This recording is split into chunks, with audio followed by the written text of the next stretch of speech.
আমরা গতকালকে আমাদের আগরতলা রেল স্টেশনে একটা জয়েন্ট অপারেশন হয়েছে, যার মধ্যে আমরা আগরতলা জিআরপি, আরপিএফ, বিএসএফ এবং আমাদের যে সিস্টার এজেন্সি আছে আরো, আমরা সবাই মিলে এই অপারেশনটা করি এবং একজন বাংলাদেশি নাগরিককে গ্রেপ্তার করা হয়েছে। সেই সঙ্গে আরো ৩ জন দালাল যারা টাউট হিসাবে মানে হেল্প করছিল মানে ওনাকে। তো আমরা ওনাদেরকেও গ্রেপ্তার করি আমাদের আগরতলা রেল স্টেশন থেকেই। তো যিনি বাংলাদেশের নাগরিক, উনি নাম জিজ্ঞেস করলে বলে ওনার নাম মোহাম্মদ মেহেদী হাসান।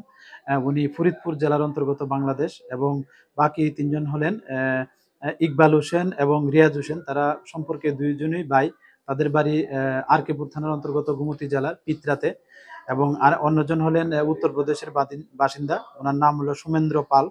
তো ওরা অ্যাকচুয়ালি আমাদের আগরতলা রেল স্টেশন হয়ে তারা কলকাতা যেতে চেয়েছিল এবং এখান থেকে উত্তরপ্রদেশ যাবে এরকম বলেছে। তো আমরা তাদের গতকালকেই আমাদের আগরতলা জিআরপি থানাতে ওনাদের এগেনস্টে একটা মামলা নিয়েছি, যার মধ্যে বিএনএস অ্যাক্ট, আইপিবি অ্যাক্ট এবং ফরেনার অ্যাক্টও আছে। তো আজকে আমরা তাদের মহামান্য আদালতে প্রেরণ করছি উইথ পুলিশ রিমান্ড। তো আমরা দেখছি আরো মানে তাদের কাছ থেকে আরো কি বেরিয়ে আসে, এবং যারাই তাদের এই কাজে লিপ্ত আছে আমরা অবশ্যই তাদের আইনের আওতায় আনবো।